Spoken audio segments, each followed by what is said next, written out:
Hi, everyone, and welcome to The X, a podcast about how experience shapes everything from products to services to entire businesses.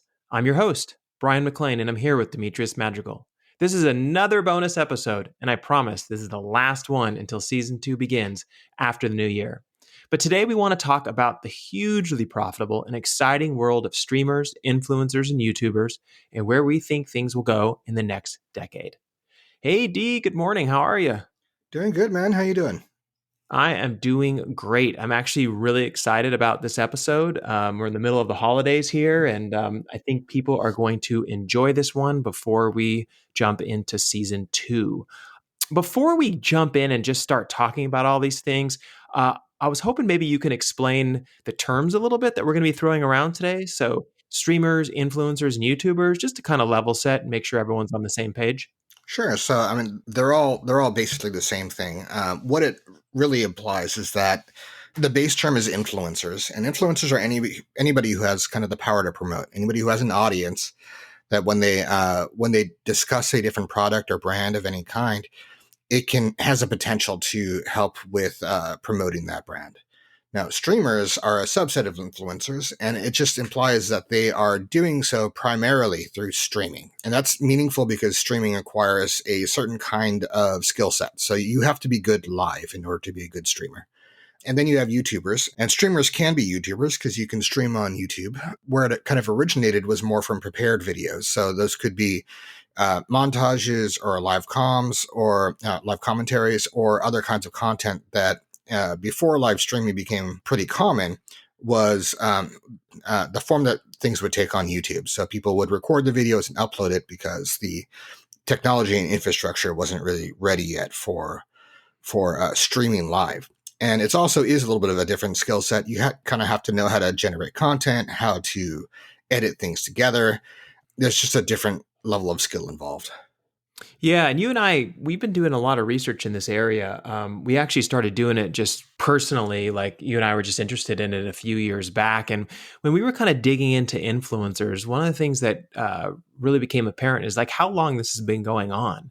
So influencers have been around forever. I mean, you go back like 100 years and you have like Coco Chanel, in the early 1900s. And then you have the ones that we grew up with, people like Michael Jordan in the 1980s, 1990s, and that list goes on. But now we have these social media influencers, and they seem to be capturing a much larger audience. And so I did this little experiment and I did some research, and I took Jimmy Fallon's TV show, for example, and I looked at the number of viewers he would have every night. And because, he's very popular and at the top of his game, I thought, how many viewers does he get on network television versus what his YouTube channel looks like, his Instagram followers look like? And then how does that compare to like a top Twitch streamer, like someone who's streaming a game? So Jimmy Fallon's TV show yields somewhere between 1.2 and about 2 million viewers per night or per episode, right? And those episodes run for about an hour. And you think that's not too bad. It's a lot of people, right? But then if you look at his YouTube channel, he has 20 million subscribers. So he can probably reach a much larger audience by dropping content on his YouTube channel than he can on his late night television show through network television. And then you look at his Instagram followers, he's got approximately 22 million Instagram followers. Same thing, right? He can actually drop little videos and clips and things like that to his fans and probably reach a much larger audience. And it kind of shows how things are changing, and they have been changing for, well over a decade, but the transformation has been pretty massive. And I think we're seeing that in all the different changes in how network television is trying to put all their content online and things like that. So now let's compare that to like a top Twitch streamer. So if you look at the top 10 Twitch streamers, they average somewhere between 20 and 30 million visitors on a Twitch stream per like 1 or 2 hour segment. 20 or 30 compared to the 2 million that Jimmy Fallon would see on a typical night of his show. And then if you look over the course of a season, which I'm calling it a season for a Twitch streamer, let's say it's like 3 months or so of people wanting to watch that stream, 150 to 200 million people have viewed it. That's insane. That is crazy numbers right there. And then just for fun, I looked at Kim Kardashian's Instagram because every time she drops something on there, they tend to have like millions and millions of products, sold within a couple of minutes. Well, that's because she has 140 million followers worldwide. 140 million people get a push notification whenever she makes a post. And if that post is associated with a product sell, I mean, it's sold out immediately, right? This is insane numbers. And 2 decades ago, we would look at something like a television show getting 2 million views and we would go, oh my God, I can't believe 2 million people are watching this show in a given moment. And here we are talking about 140 million. I mean, what do you think about all this? I mean, this has been kind of a rapid change. This didn't take 100 years. This took like 20 at max. Yeah, and it very much goes along with some of the things we've said before, like in our previous episode, we were talking about streaming media in general, is that there is kind of a societal and cultural shift away from terrestrial broadcasts onto kind of asynchronous viewing, viewing through these different platforms like YouTube or Twitch or Twitter, a variety of different sources. People just aren't watching broadcast TV as much anymore, and their marketers are losing access to these people because they're not watching traditional TV with the commercials. I was talking to someone not too long ago, and he has young children, and his children have a difficult time understanding the concept of a TV advertisement because they almost never see them. It's been up to the advertisers or marketers to find a new way to reach younger audiences in particular. And I constantly hear parents telling me that their kids say stuff like, "Oh, I want to be, a YouTuber one day," or I want to be a game streamer," and things like that. And I guess the question that always pops into people's mind is, one, is this an actual career path? And also, can you make significant money doing it? Right? Well, I think yeah. that's a big question that comes up. Like, have you done any research in that area? Well, I mean, there is a ton of news coverage for this kind of thing of people like PewDiePie or Jenna Marbles or plenty of these other influencers who hadn't previously been on TV, and they're making millions of dollars playing video games. And Yeah. they're largely, a lot of them are, a production team of one. So that's the amount of just variation in skills is, and kind of the lightning striking in order to get there is significant. You're not the average person who gets into this and doesn't have any training on how to communicate and how to market and how to kind of build an audience is going to struggle because of the amount of competition that's out there. Everybody out there is trying to do this right now, right? There's so many streamers out there. Yeah, it's And not an easy path, right? I mean, this isn't something where you wake up one day and you just start streaming your channel and instantly there's millions of people following you and the ad dollars start rolling in, right? I mean, like I've done my research on YouTubers and stuff, and you've done some research. What are you seeing as the typical path to success? there isn't a typical path to success right now, which is Okay. one of the challenges, right? Nobody has really unlocked a process. This is so new that there are a variety of ways that people have found success.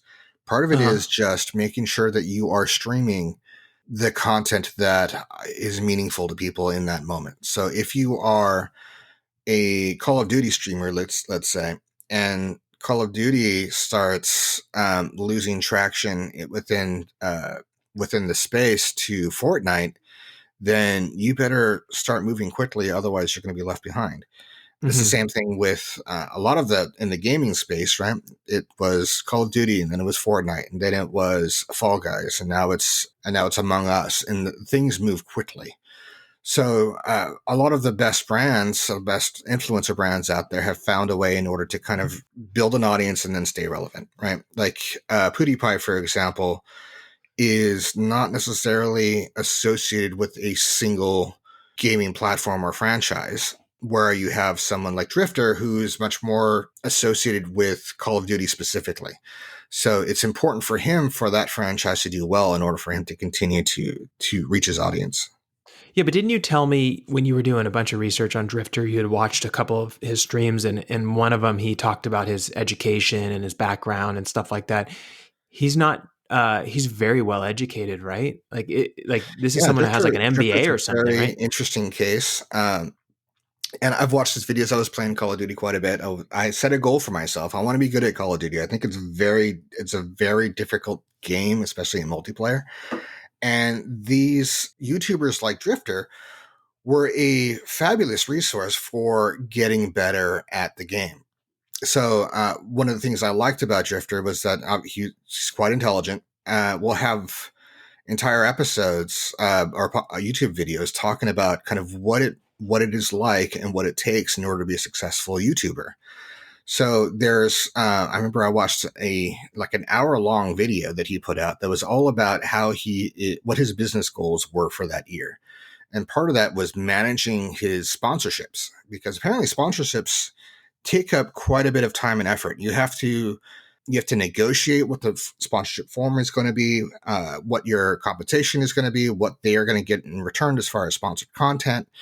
You have to then work that sponsored content into your content plans for a time period of like, all right, well, I'm going to have X amount of normal content and Y amount of sponsored content, and getting that proportion right is important. And then you have to have all the legal negotiations, getting a contract in place. So one of the things that he would say was that it's important to understand those contract negotiations, to have enough of a background to be able to negotiate and make sure the language is right. And then he talked quite a bit about all of the different kind of business management stuff that goes into it. And it turns out that Drifter, if I'm not wrong, he has a degree in mechanical engineering and worked as an engineer for quite a while before he realized he could instead do YouTube. And then he also went back and got an MBA. So he's highly educated, very intelligent, and it still took him years and years in order to get his audience growing. And more recently, he's talked about how important security is, because now that he is a known personality, he's had break-ins and he's had threats and things. And he's not really a kind of a inflammatory kind of personality. He's very intellectual within the gaming space. Mm-hmm. So it's interesting that he's like, these are things that people have to deal with, especially with swatting as a factor in the world. Yeah, and now you're tapping into things like what celebrities have to deal with, right? I mean, these are kind of your new celebrities. Yes, absolutely. And this is all aside from the fact that you have to understand marketing well enough to be able to figure out, number one, what is my content going to be?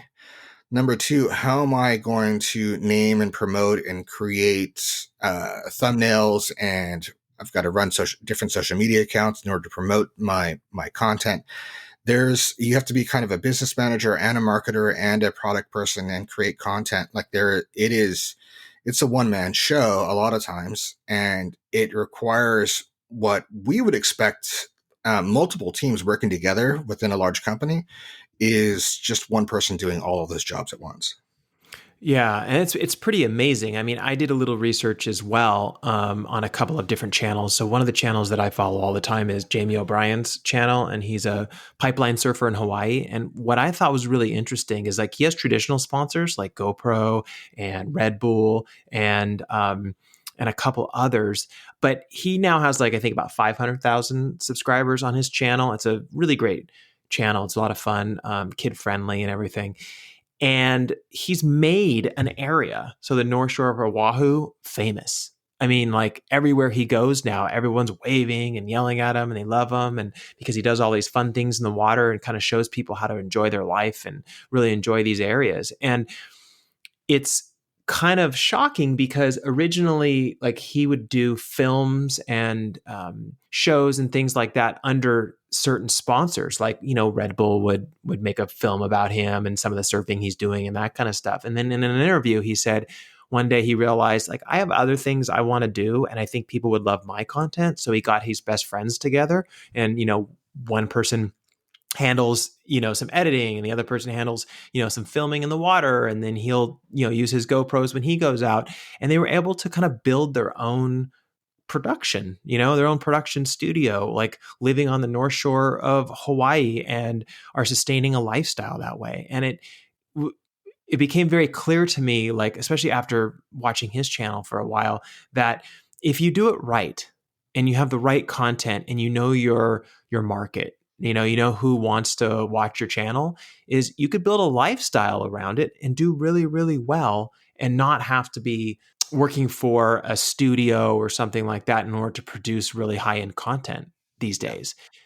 But in order to make money and make good money and be able to survive on it, you need fresh content and it needs to be done quite well. And you also need to bring on special guests and things like that every once in a while, to kind of like expand the bubble. Because, like, what I learned from this was that when traditional media, like, network television shows and things like that would go out, they would put out a pilot and they'd see how many people were watching it. And they would use anchor shows. Like, for example, let's say you have a pilot for a new show, but the show that's on right before it is very popular. They'd put it right next to it so you can kind of grab that audience and drag them over and things like that. With YouTube channels and streamers and things like that, is that the algorithms that share the channel with people who have never heard of the channel or seen the channel and weren't referred to the channel from like a friend or anything like that, it only does that when you start to really reach a larger audience, and then it starts to expand that bubble out.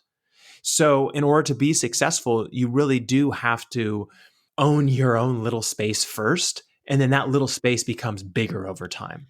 Yeah, and it speaks to some of the challenges that happen within the influencer community, because at a certain level, you are definitely operating at the mercy of these tech companies that are running the platforms. So if you're to some extent dependent on the YouTubes and Twitches and the Twitters of the world and Instagram in order to surface your content through their algorithms. So if they stop recommending your channel for some reason, Uh-huh. then you can be in trouble pretty quickly. The other thing that happens is YouTube has run into difficulties with their influencers when it comes to monetization of their content. The kind of rules are not as clear as they probably possibly could be as far as what can constitute monetized versus demonetized content. And the other issue is that those rules can change. They can change on a what seems to be a whim from YouTube. Is if, for example, something happens that now content around a certain topic area is taboo, they're not going to take it down, but they might demonetize it. So what might previously have been a source of revenue for a streamer has now been taken away. And I've seen successful influencers whose YouTube channel was monetized and they were being successful, and the entire channel get demonetized, and they're basically out of luck. The best they can do at that point is try to push their audience to Patreon in order to try to support them. But Uh-huh. sometimes these people can spend years building an audience and then just go under overnight. Yeah, and that's scary, right? And so there's also two types of kind of revenue, I think, that you've kind of mentioned a couple times. I want to clarify. So you have your ad revenue, right? That's the kind of ad roll that gets kind of added into your stream, right? But then there's also the sponsorships that are made, Yeah. right? So like if I reached out to let's say Jamie O'Brien and I said, "Hey, I want you to sponsor our podcast," I would pay him to talk about our podcast on his show. That isn't controlled by the algorithm or anything like that. That's your choice to basically accept the sponsorship and then roll that into your normal content, correct? Yes. So there's challenges with both of them. So for sponsorships, as we already mentioned when we were talking about Drifter, there's a certain amount of work and business acumen and legal acumen required in order to get that dialed in, to make sure that you don't sign something that ends up like giving your channel ownership away to some company. So that's a bit of work for the influencer in order to get there. On the other side, there's less work for the influencer when it comes to algorithmically served up advertising. The challenge on that side is now you're in a revenue split with the platform, because they need, for example, they need to make their own money, which they're making through advertising for the most part. So Twitch recently ran into some issues because they were selling subscriptions and on top of advertising in hopes of being less ad supported as a platform. But the subscriptions apparently were not doing enough to cover their costs and make them profitable at the level that they wanted to get to. So they bumped up their take on the advertising revenue, which then caused a lot of the Twitch streamers to have a dip in their revenue because Twitch decided they wanted that they needed a bigger share of that ad revenue.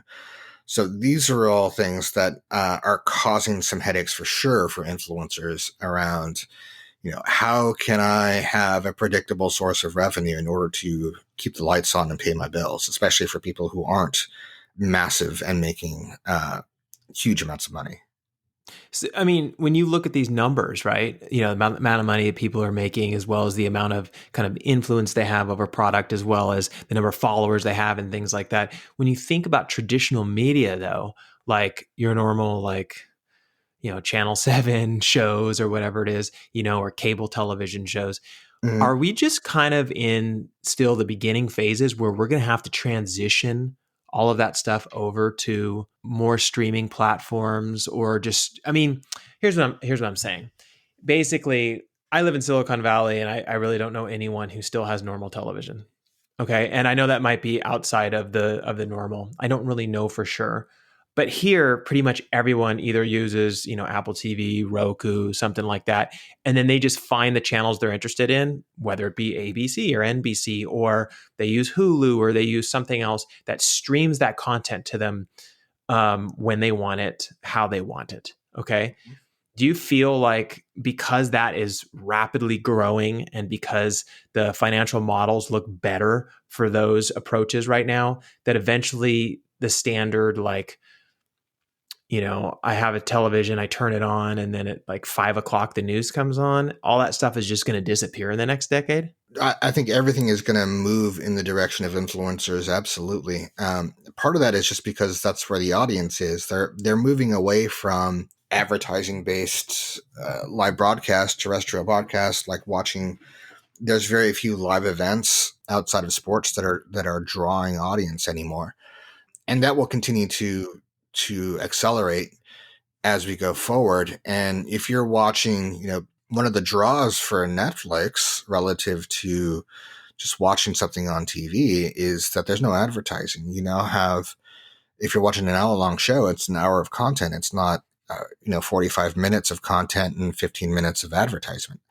So those marketers have to reach their audience somehow. And as of now, I put traditional, banner type web advertising into that traditional model. People are avoiding them, Okay. and a lot of them are really bad. So Yeah. ad blockers are very, very common now. To the point where every single news site has to have a please remove your ad blocker so we can make some money off this kind of algorithm built into their system. Hmm. So I think more and more it's going to continue to expand. And even if you look at the form in which the marketing takes place, it's significantly more targeted and much more effective in a way, because if you are going to a Drifter channel or Ali A or PewDiePie or like a gaming channel, for example, they're going to market you something that's going to be useful for gamers. So you're going to go and you're going to hear about Turtle Beach, or you're going to hear about NetDuma, or you're going to hear about Scuff controllers, as opposed to going to a gaming channel and they're like, oh, hey, buy some toilet paper.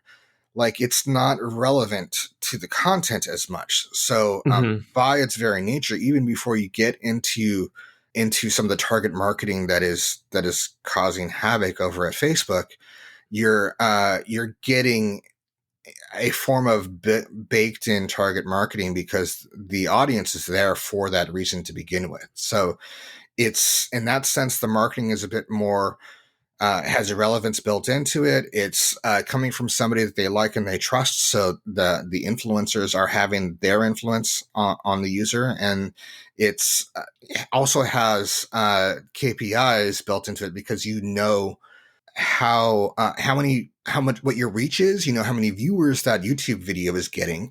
And a lot of times when somebody is clicking over from the YouTube video into a purchase flow, that where they came from, or maybe they're putting in a code that person, that influencer has put out there in order to get a little discount, and you can see their conversion. So on a lot of levels, for from an advertising and marketing perspective, this is just superior. It's just also so new that people have not yet figured out how to optimize.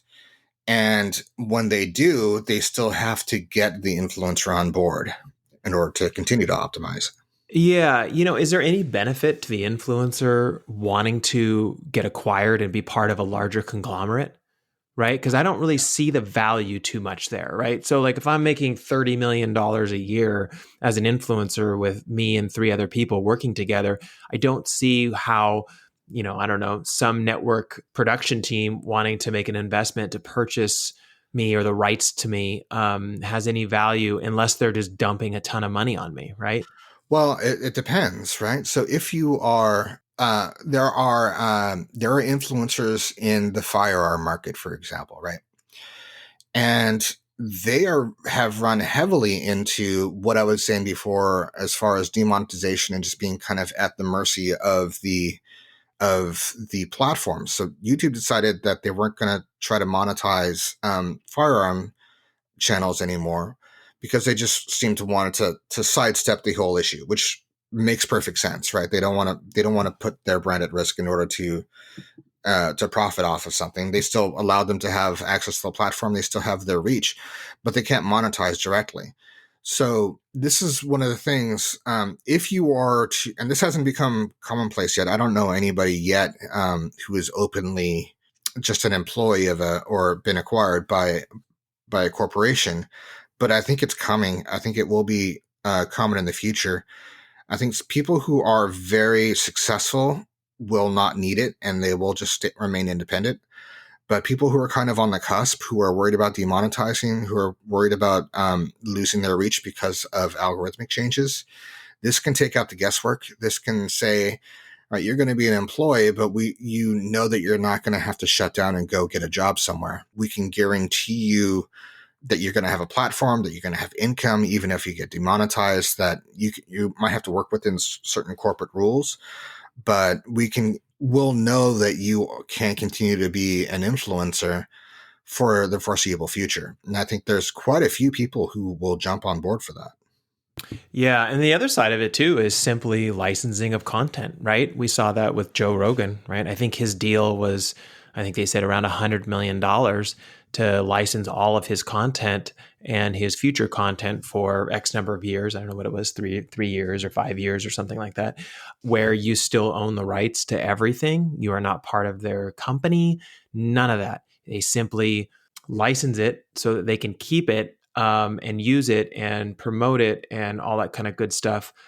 And it becomes theirs for a period of time. And we're actually seeing this kind of happen right now with the Howard Stern deal, is that he's a big influencer. He's a kind of a streamer, right? I mean, he is a streamer in a way. I mean, he puts out a show every single day. I think it's every other day now, but he puts out a show all the time. It just happens to be going over Sirius XM, so satellite radio. But like, I look at a platform like that and I go, gosh, you better not lose him, right? Yeah. This is someone who has, 50 or 100 million people that are, listening to his content and watching his old shows and all that kind of stuff.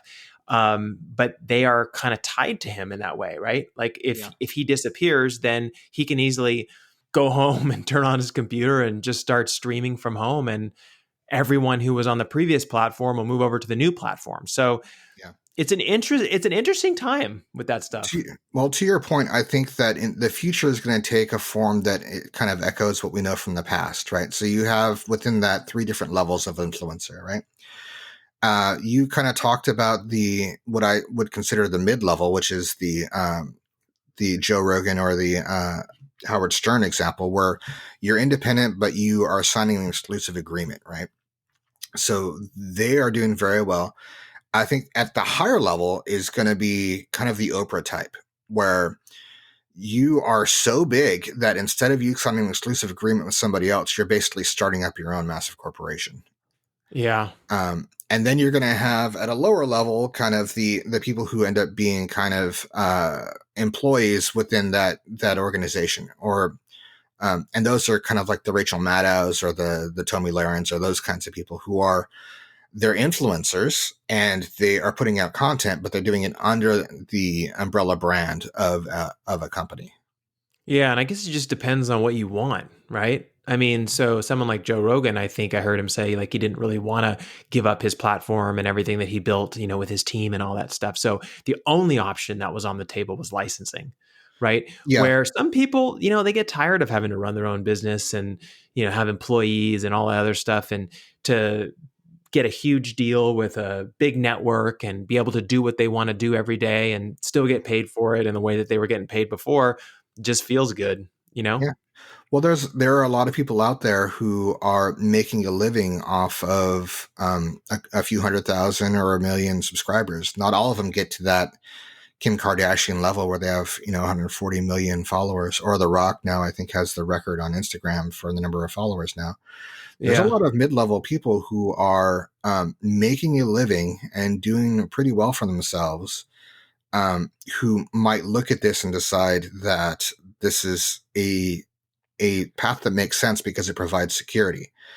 Um, on the other side of things, one of the things that I expect to happen, I'm kind of surprised hasn't happened yet, is that somebody step into this space and compete head to head with YouTubers or with YouTube. And Yeah, I was going to mention that. I was like, there's no competition. I've been waiting for Amazon and Twitch to do this because they already have the infrastructure, they already have a brand around it. But just putting out, or somebody else putting out a competing platform to YouTube that is much more influencer friendly.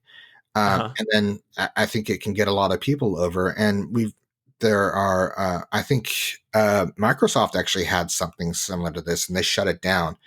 I'm not entirely sure what the story is behind that, but YouTube, when it comes to especially prepared videos, and it's harder for someone like a surfer, for example, to put out a live stream while he's out on the water. So it doesn't live streams don't suit every form of content, but it makes absolute sense for somebody to step in and say, "Hey, look, we promise we're not going to demonetize you, especially without notice.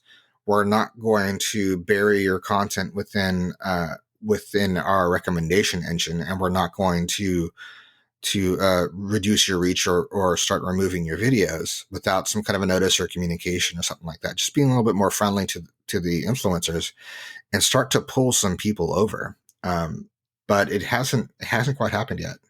Why didn't we see that with Vimeo? I felt like Vimeo was kind of on an upward trend about, 8 years ago or so. I thought they could have been a decent competitor to YouTube. I don't know exactly what happened with Vimeo. It felt like they never really got kind of the influencer aspect to it. It was almost like it was more a platform for video clips to get posted, but not necessarily for people to build a brand on their platform. Yeah. Which is one of the Interesting. reasons why it makes perfect sense for Twitch or MLG or some of these companies that have some of the infrastructure in place for streaming video in order to kind of just make the transition to also support this other type of content. I know it was a big deal when the Microsoft system shut down and like Ninja ended up back on Twitch. Everybody was like, "Oh, Ninja's back on Twitch." Yep. So people have tried. It hasn't quite worked out. I'm not entirely sure why. I'm sure that YouTube is the 500-pound gorilla within the space, but there is a lot of opportunity for somebody to step in and say we're going to do things a little bit differently. And Yeah. if nothing else, it might just force YouTube's hand to be a little bit more friendly with the influencers. Well, where do we see this going though in the next 10 years? I mean, this is a cloudy one for me because I feel like YouTube kind of owns the space and I haven't seen any competitors other than, like you said, Twitch has, I think, the opportunity to. Hmm. But I haven't really seen any other competitors kind of coming in. I feel like YouTube and some of these other platforms where we're able to like kind of watch short form content for free, not like Quibi was trying to do where they charge you, but like where it's free seems to be kind of upticking, right? Hmm. We see a lot more people wanting to watch these smaller clips and little segments and things like that. I just don't know where it's going to go. I know that everything's going to be online. I know that network television will drop off drastically. But what are your thoughts on it? Well, I think it is going to be. It is going to echo what we know from the past, right? So I think we're going to see some competition step up. I think YouTube is just that first for the web is that first television network, and then Twitch has kind of shown up as the second television network, and then you have a few smaller broadcasters that are out there that haven't really taken off.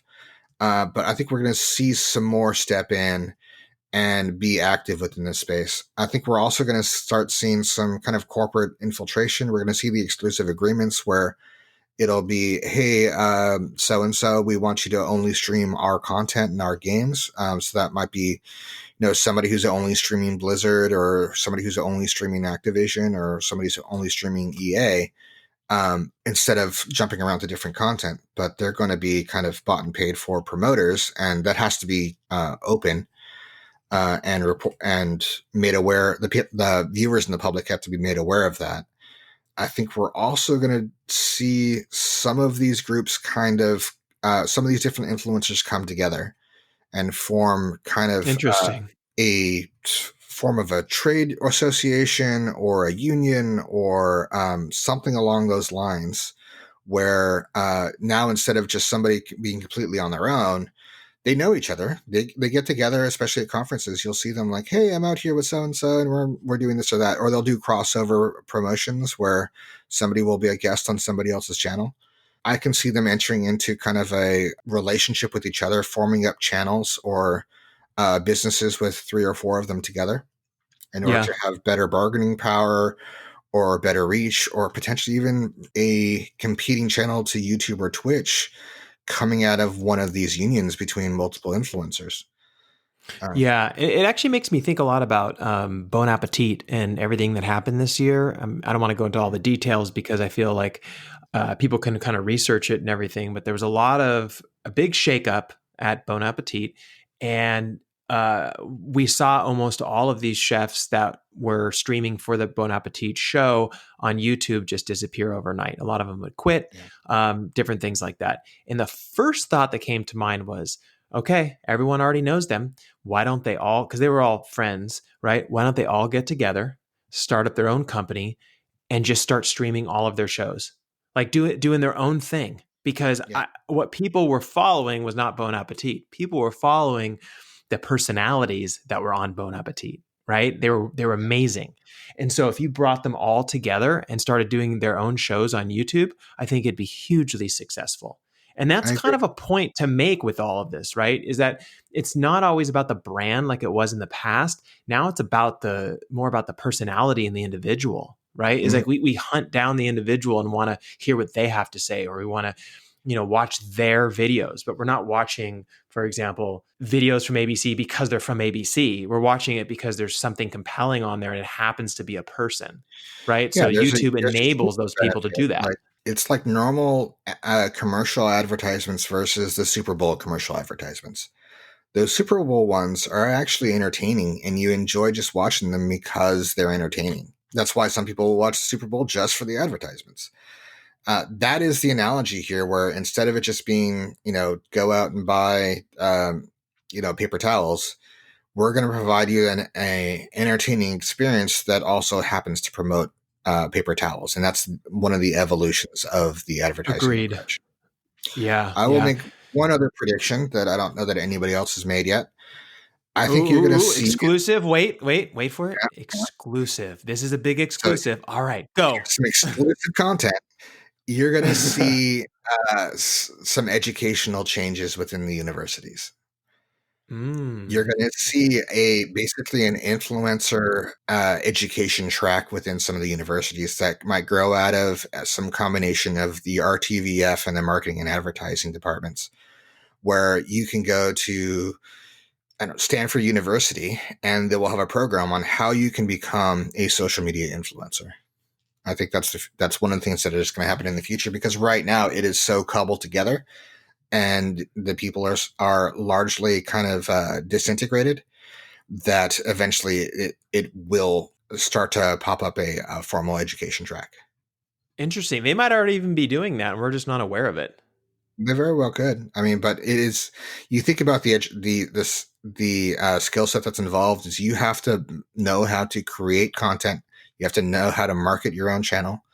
You have to know how to market other people's products, and you have to know how to navigate kind of the ins and outs of working with these platforms and with these sponsorships. So it's something that all of those different pieces exist within a university and different colleges within that university, but bring it together into a single program is just something that is going to happen. And I know a lot of these universities are competing for students, especially high level students, and this might be something that they're going to go after. Yeah, that's a great insight. I actually think I'll take it one step further, and I'm going to say that the production of these channels and these shows, like learning how to produce them, learning how to film them, all that kind of stuff, could be its own subset career. You know, where you're not interested in being on camera, you're not interested in being, behind the microphone, but what you're really interested in is how to produce amazing content with the tools that are currently available right now, because I'm seeing stuff that comes from high school kids that is unbelievable because these Yeah. tools are getting easier and easier to use. And, even for example, the GoPros that everybody uses to film on, there's books now about like how to properly set up your GoPro and film it like, like you're seeing inside of the GoPro produced videos that are done by the company, as well as different ways to use it underwater, different ways to use it when, on a car moving down the street, right? Like everything is available to you now. Like the only thing that's stopping you is whether or not you want to sit down and take the time to learn how to do it, Yeah, right? absolutely. And I know So that I encounter a lot of young people who think I'm just going to start streaming and then I'll catch fire. Like I'll if I build it, they will come. And I've seen them sit down with people who are like startup founders, for example, and the startup founder tells them like, no, you have to know this and this and this and this and this, and kind of a look of apprehension comes over the young people who are thinking that they can just start streaming and having fun and be super successful. But there's another level of expectation that's out there. And I think back to a line from a song I remember, which is, "It's a fun job, but it's still a job." And that's the exactly. reality of it. It's once you get into it, it can be a very fun job, but it's still going to be a job. Exactly. And with that said, I think this is a wrap of today's second bonus episode, and the final one for this year. And so we will see all of you next year. And thank you so much for listening. It's been a lot of fun. Our numbers have been rising every single day since we started the podcast, and that makes us really excited. So we're going to continue to produce content for everyone. So enjoy the rest of the year, and we will see you in 2021. Bye bye, everyone. Bye.